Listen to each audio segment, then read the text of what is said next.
Olá, seja muito bem-vinda, muito bem-vindo. Está começando mais um programa Humanamente, uma parceria da Band News FM e o Instituto de Psiquiatria do Hospital das Clínicas da USP, sempre na melhor análise médica. Doutor Daniel Barros, tudo bem? Tudo jóia, Rô, e você? Como foi a semana? Foi ótima, doutor. Melhor agora aqui no nosso programa, porque olha, hoje nós vamos tratar do que talvez seja uma das formas mais eficazes de reconhecer como está o nosso nível de equilíbrio e maturidade emocional. Enfrentar uma boa frustração. Na nossa jornada ao longo da vida, tudo vai sendo construído ali por momentos de grandes ou pequenas frustrações que nos moldam, ajustam, ensinam, humilham, machucam e talvez, com sorte, nos eduquem. E elas revelam muito sobre os nossos mecanismos de enfrentamento. Concorda, doutor Daniel Barros? Com certeza, a frustração ela é inevitável, a gente não tem como, a gente pode até talvez minimizar as suas ocorrências, a gente vai conversar sobre isso no programa, mas a gente pode lidar melhor ou pior com elas, a gente vai ajudar o ouvinte nessa caminhada com suas frustrações, porque certamente os ouvintes também lidam com isso, né, Rô? Ninguém se salva. Doutor, para a gente abrir o programa, primeiro nós temos alguns dados interessantes que foram levantados pela nossa sala digital, onde gravamos o programa com imagens, sempre para o nosso ouvinte acompanhar também no YouTube. E olha só, o Brasil foi o quarto país com o maior interesse em livros de autoconhecimento no último ano. Só para a gente ter uma ideia, né? Atrás, por exemplo, de Santa Helena, Hungria, Irã. E a gente tem uma outra arte que mostra também as buscas pelo assunto, mapeando que o interesse sobre como lidar com a frustração atingiu um pico histórico no ano passado, 2024, mas aí em 2025, nesse ano, caiu um pouquinho, de acordo com o Google Trends. Vamos trazer para esse papo, doutor, Nathalie Martinelli, que é psicóloga, autora do livro Frustrações, Enfrentando com Coragem, livro que tem mais de 50 histórias reais e reflexões sobre autoconhecimento e também superação. Tudo bem, Nathalie? Bem-vinda ao Humanamente. Muito obrigada, tudo ótimo, Roberta. Quero novamente agradecer o convite, fico muito feliz em poder estar aqui no programa, falando sobre algo que atravessa a vida de todos nós, as frustrações. Como a gente pode ver, né, aí até no gráfico que vocês trouxeram. E vou contar um bastidor para os ouvintes aqui sensacional, um bastidor sensacional, que foi assim um laboratório. A gente já fez um teste com a Nathalie antes de entrevistá-la, porque nós marcamos essa entrevista e deu uma série de problemas e a gente não conseguiu fazer a entrevista e a gente não conseguiu avisá-la. E aí ela ficou esperando ser entrevistada e não teve a entrevista, e eu imagino que tenha sido uma frustração, né, Nathalie, até a gente conseguir remarcar. Como a gente... esse é, de fato, um exemplo de uma frustração? Claro, não é uma grande frustração, quer dizer, não sei, né? Mas é um exemplo de uma frustração, e como a gente consegue, no primeiro momento, assim, definir o que é uma frustração? Este foi um exemplo? Para mim, a frustração é uma mestra disfarçada. É aquilo que sentimos quando a vida não acontece como planejamos. Por exemplo, o que não aconteceu a entrevista na semana passada. Do ponto de vista científico, o cérebro interpreta a frustração de forma muito parecida com a dor física. Quando algo que desejamos não acontece. Então, eu desejava que a entrevista acontecesse aquele dia, mas ela não aconteceu. E áreas como a amígdala, que processa emoções intensas como medo e raiva, e o córtex cingulado anterior está ligado à dor e à regulação emocional. O que acontece? Entram em alerta. É por isso que a frustração dói de verdade. Não é brincadeira, não, ela dói. O corpo reage, o peito aperta, a respiração muda, a energia parece descer. E a neurociência chama isso de pain overlap, que é o cérebro não distingue muito bem entre dor física e dor emocional. Mas essa dor também tem um sentido. Ela é o jeito que a vida encontra de dizer: ei, isso que você está tentando sustentar já não serve mais. No consultório, e na vida, eu percebo que a frustração surge sempre que tentamos controlar o que já está pedindo transformação. E quando a gente para de lutar contra ela e começa a escutar, a dor vira direção. Porque a frustração, no fundo, é isso, uma bússola, um convite para olhar para dentro e transformar o não da vida em um novo começo. Então, eu vejo a frustração como um movimento de realinhamento, um ponto de virada que desperta a nossa resiliência e a nossa criatividade. Até eu escrevo no meu livro que resiliência, no meu contexto, é igual flexibilidade mais resistência. Flexibilidade é o que nos permite dobrar sem romper, aprender com o inesperado, encontrar novos caminhos, mesmo quando o plano inicial falha. Já a resistência é o que nos mantém em pé, quando tudo parece desmoronar. Mas se for só resistência, a gente endurece e o que é rígido demais acaba o quê? Se quebrando. Então, na minha concepção, frustrações seria nessa magnitude. Agora, o subtítulo do livro já entrega um pouco que não é tão fácil, né, Nathalie? Porque enfrentando com coragem. Então, de alguma maneira, a gente tem medo disso, a gente precisa de coragem, precisa de bravura, precisa de ousadia para conseguir enfrentar uma frustração. Porque qual a alternativa? É fugir da frustração? Por que a gente precisa de coragem para enfrentá-la? Bom, a coragem, Daniel, para mim nasceu da dor, mas também da escolha de dar um novo sentido a ela.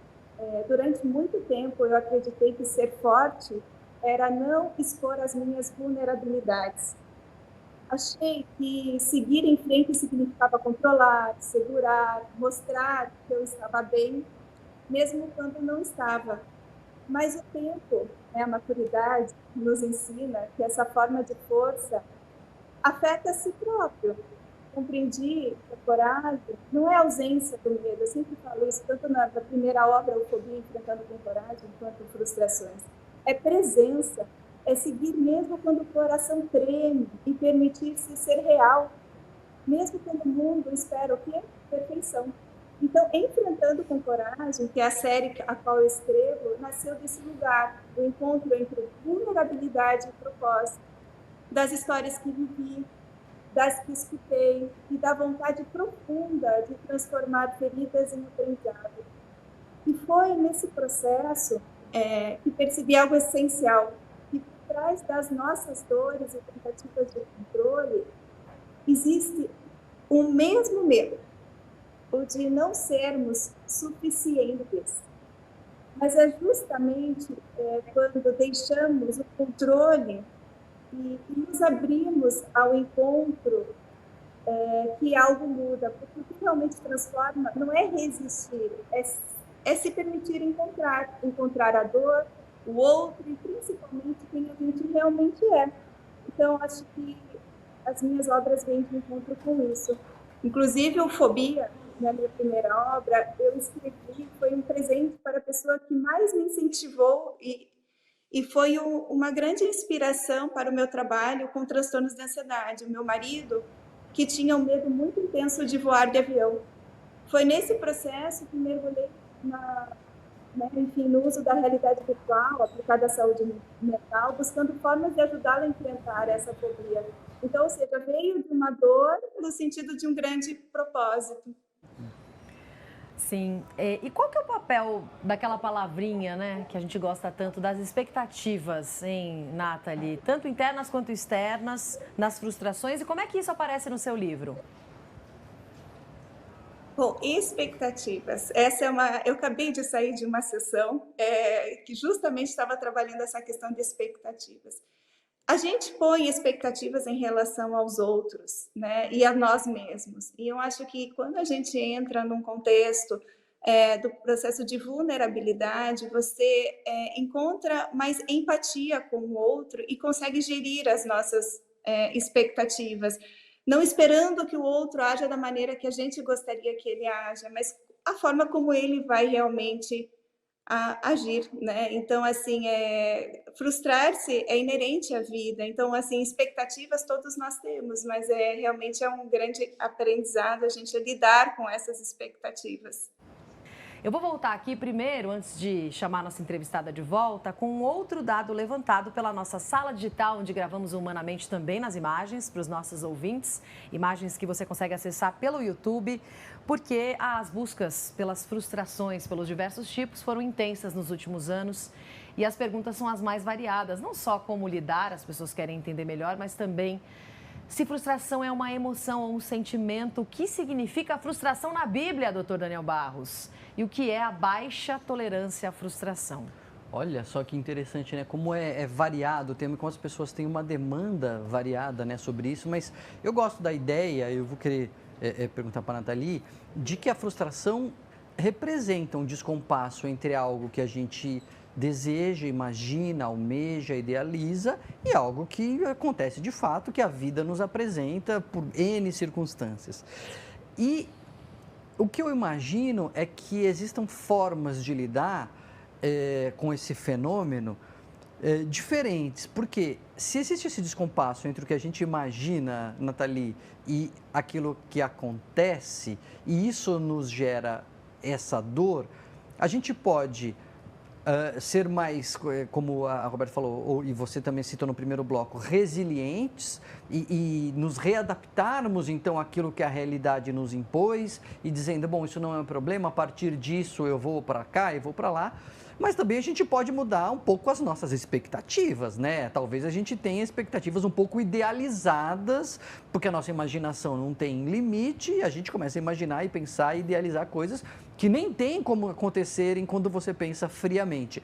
Existe uma forma melhor ou pior? É melhor a gente pensar nas expectativas? É melhor a gente desenvolver essa musculatura da resiliência? São alternativas complementares? Como que é a melhor forma de a gente lidar com as frustrações, Nathalie?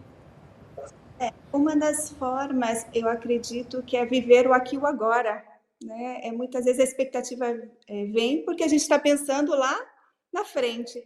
E também a expectativa é uma forma de proteção contra a dor, muitas vezes. E lembrando que a dor é uma professora honesta, ela mostra o que não cabe mais. Quando conseguimos escutá-la sem pressa, ela deixa de punir e passa a ensinar. Então, eu acredito muito que o problema não é a frustração em si, mas como aprendemos a lidar com ela. E isso começa, Daniel, lá atrás, na infância. Muitas vezes ouvimos os pais dizendo: eu só quero que meu filho seja feliz. Mas se a felicidade fosse a ausência de frustração, então não haveria o quê? Crescimento. A verdade é que a frustração é um treino da vida. E ela que nos ensina a esperar, a lidar com o não, a descobrir que o tempo também educa. Então, a expectativa, né? O tempo também educa, que sempre terá alguém melhor que nós em alguma coisa. Pensa comigo, né? Quando uma criança espera o ano inteiro por um brinquedo, a alegria não está só no quê? No presente, mas o que? Na expectativa, na travessia até ele. Essa pequena frustração de não ter naquele momento ensina uma das lições mais valiosas da vida, que esperar também educa.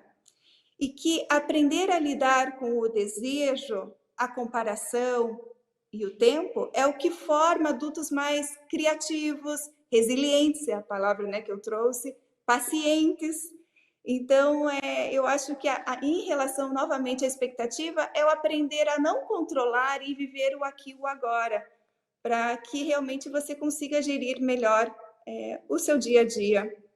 E já que a Nathalie tocou nesse ponto das crianças, eu também queria perguntar, até porque existe uma discussão muito grande hoje, Nathalie, sobre educação positiva, né? Sobre muitas vezes os mais velhos questionarem a forma como os mais novos vêm tentando educar os filhos. E a gente vê muitos adultos evitando o desconforto, né? Talvez porque também não aprenderam a lidar com isso na infância. Então, De que forma a gente educa as crianças emocionalmente para suportar o não, para essas frustrações? Já que essa palavra não também tem uma repercussão tão grande, principalmente nos primeiros anos de vida. É justamente como eu comentei, será que eu tenho que dar esse brinquedo para a criança naquele exato momento? Será que eu estou ajudando a desenvolver o processo, né, de saber lidar com o seu tempo, de saber lidar com o não, de saber esperar? Então, muitas vezes, no nosso dia a dia, muitas vezes exaustivo, você chega e você não quer lidar com mais uma questão. E aí você quer resolver aquilo no aqui no agora, mas muitas vezes esse resolver é não olhar muitas vezes para frente, não olhar o que aquilo pode incutir no processo de criação.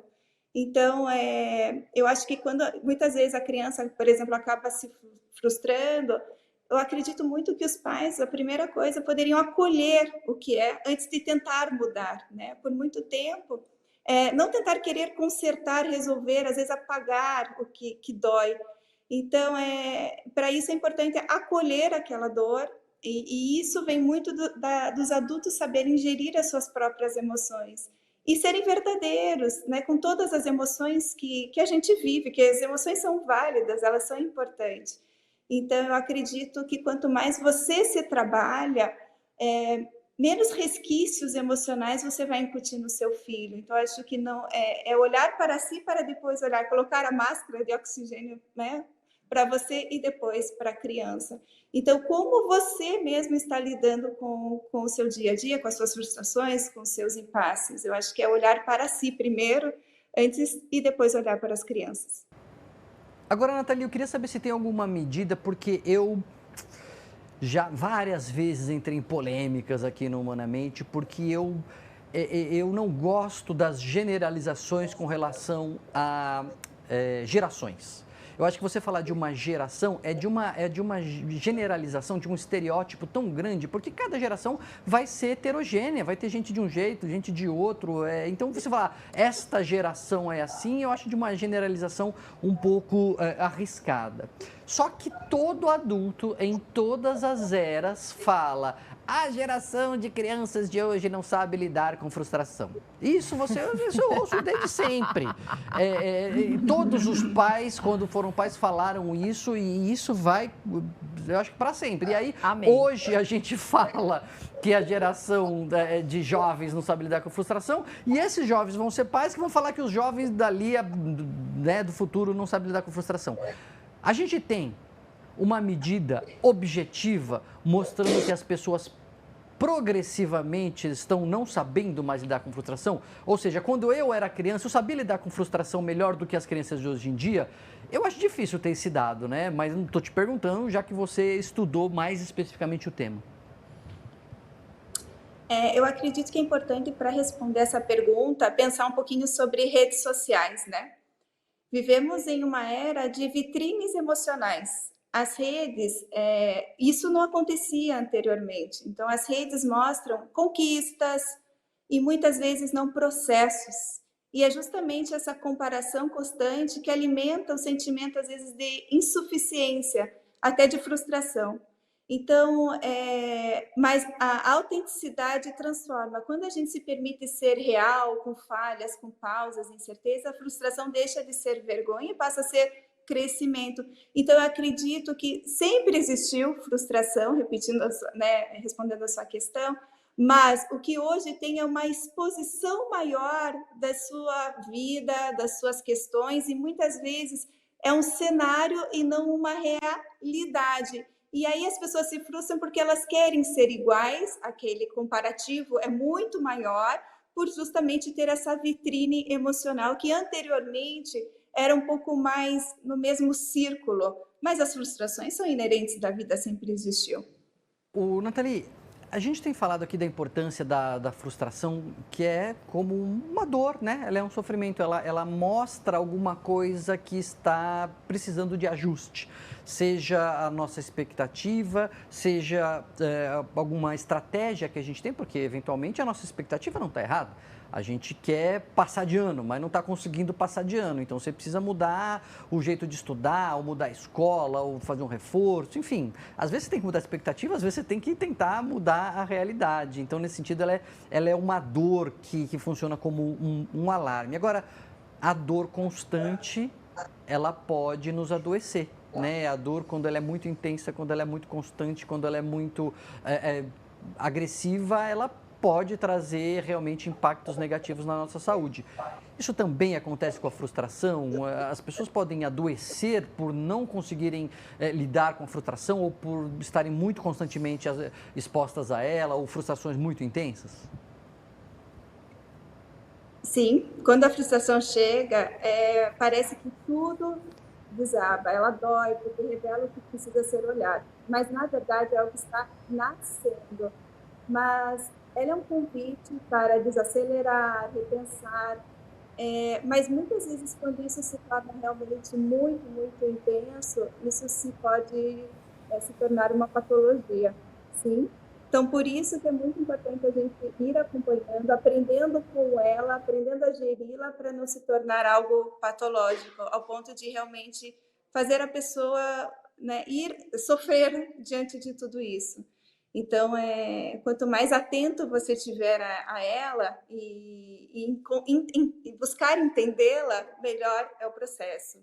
Agora, interessante... Então, não, só para complementar aqui, Nathalie, porque me ocorreu enquanto você falava que o contrário também pode acontecer, né? E eu, como psiquiatra, não tenho como não pensar dessa maneira, porque uma pessoa que esteja, por exemplo, com um quadro depressivo, ela tem menor resiliência, ela tem menos energia, ela vai lidar pior com alguns descompassos que talvez ela entendesse que é parte da vida numa situação habitual. Então, o contrário também é verdade, né? A pessoa que não está bem emocionalmente pode acabar se frustrando mais. Não só a frustração adoecê-la, mas a doença fazer com que a pessoa se frustre mais, o que pode ser um sinal de alarme também, né? Para a gente ficar atento a por que você está se frustrando tanto, e isso pode ser até um fio aí para você puxar e desdobrar melhor o que está acontecendo com a pessoa, né?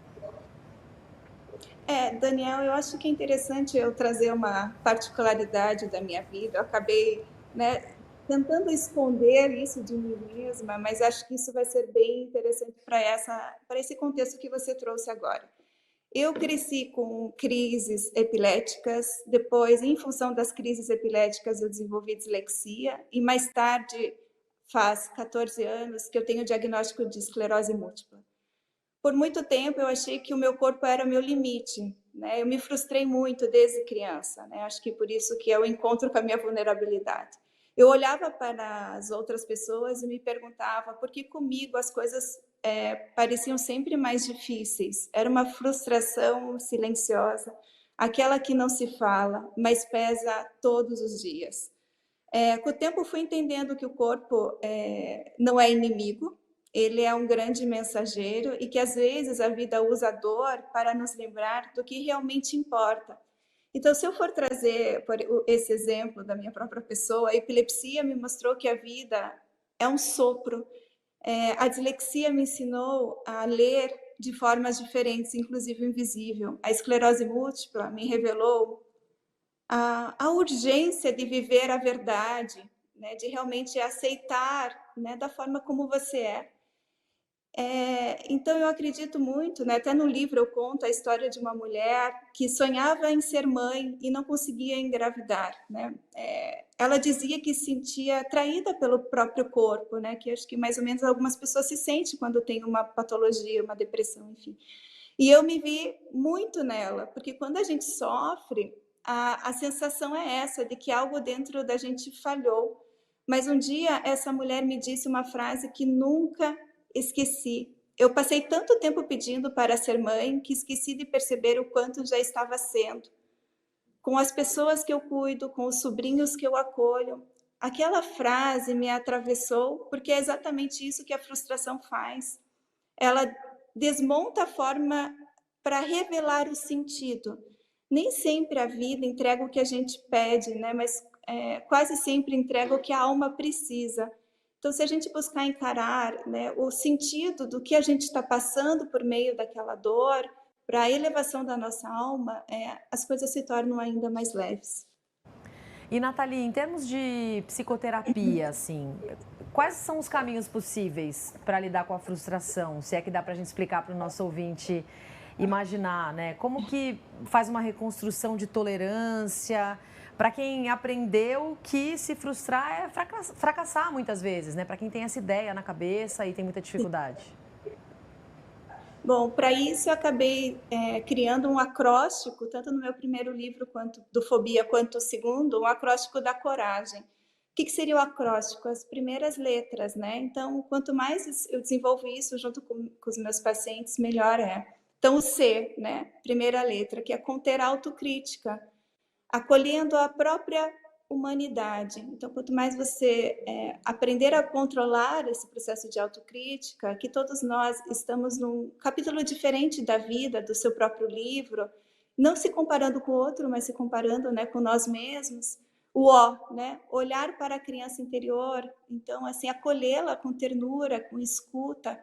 O R, renascer na resiliência, aprendendo que com cada queda, né, que a gente se torna ainda mais forte com cada queda.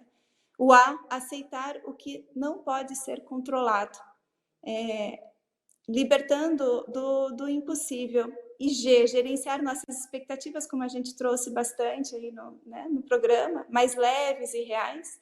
O E, enfrentar o que precisa ser transformado com presença e coragem. E o M, mover-se novamente, permitir que a vida volte a fluir. Então, cada etapa é um convite para fazer da frustração um laboratório da evolução emocional, onde a dor ela deixa de ser inimiga e passa a ser a professora, a mestre, né, de transformação. Então, eu acho que vem muito de encontro com essas letras, né, o destrinchar desse acróstico para que você encontre mais subsídios para lidar com a frustração. Então, assim, primeiro, né, de uma forma sucinta, busque acolher, né? Segundo, busque reescrever a história dentro de você. Perceber que a dor não muda o passado, mas muda o olhar, né? Quando você entende que a frustração não é um castigo, mas um chamado para crescer, tudo muda de lugar, né? Se a gente for ver quantas pessoas, né, de sucesso falharam, foram demitidos, enfim, tiveram vários nãos, e esses nãos foram uma forma de solidificar em busca do sim. Então, isso eu acho que vem muito de encontro com pessoas que praticam esporte, que, né, é um campeonato, quanto você acaba treinando para, né, em busca daquele resultado.